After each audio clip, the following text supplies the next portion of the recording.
December 1 வரும் AIDS தினம். பாதிக்கப்பட்டவர்களுக்கு விழிப்புணர்வை ஏற்படுத்தும் புதுசு தினம். எய்ட்ஸ் வராமல் இருக்க பலருடன் உடலுறவு கொள்ளாதே, தேவையின்றி தவறான வழியில் செல்லாதே, மன சபலத்தால் சென்று நோயை அல்லாதே, நோய் வந்தவுடன் உடல் ஒடுங்கி நில்லாதே, தெரியாமல் தவறு செய்தேன் என்று சொல்லாதே, நீ செய்த தவறுக்கு மற்றவர்களை குறை சொல்லி துள்ளாதே, பாலுறவு என்பது ஒரு மிகப்பெரிய போதை, நீ எப்பொழுதும் தேடிச் செல்லாதே விலை மாதை.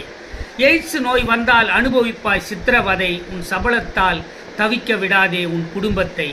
எய்ட்ஸ் வந்தால் குணமாகாது விற்றாலும் உன் சொத்தை, மனதை அடைக்கலாம் மனதை அடக்கினால் அடையலாம் கெத்தை. எய்ட்ஸ் வராமல் இருக்க பார்க்காதே பத்தை, எய்ட்ஸ் வந்தால் உடலும் உள்ளமும் ஆகும் சொத்தை. எய்ட்ஸ் வந்தால் நீ காட்ட முடியாது வித்தை, HIV வைரஸ் உறிஞ்சிவிடும் உடல் சத்தை. உடல் வலியால் படுத்தாலும் தூக்கம் வராது பஞ்சு மெத்தை, எய்ட்ஸால் கண்கூடாய் காண்பாய் உடல் எடை குறைவதை, உன் உடலே காட்டும் நோய் எதிர்ப்பு மறைவதை. எய்ட்ஸ் வந்தால் உறுதிப்படுத்தலாம் நீ சாவதை, எய்ட்ஸ் வந்தால் தள்ளி போட முடியும் நீ போவதை. எய்ட்ஸ் நோய் வர காரணமே பல தேவதை என்று உலக எய்ட்ஸ் தினம் பற்றி கவிதை தொகுப்பை வாசித்து முடிக்கிறேன். கவிஞர் ப. போத்ரா. ஜெய் பீம், ஜெய் ஹிந்த், வந்தே மாதரம். நன்றி, வணக்கம். தொடரும்.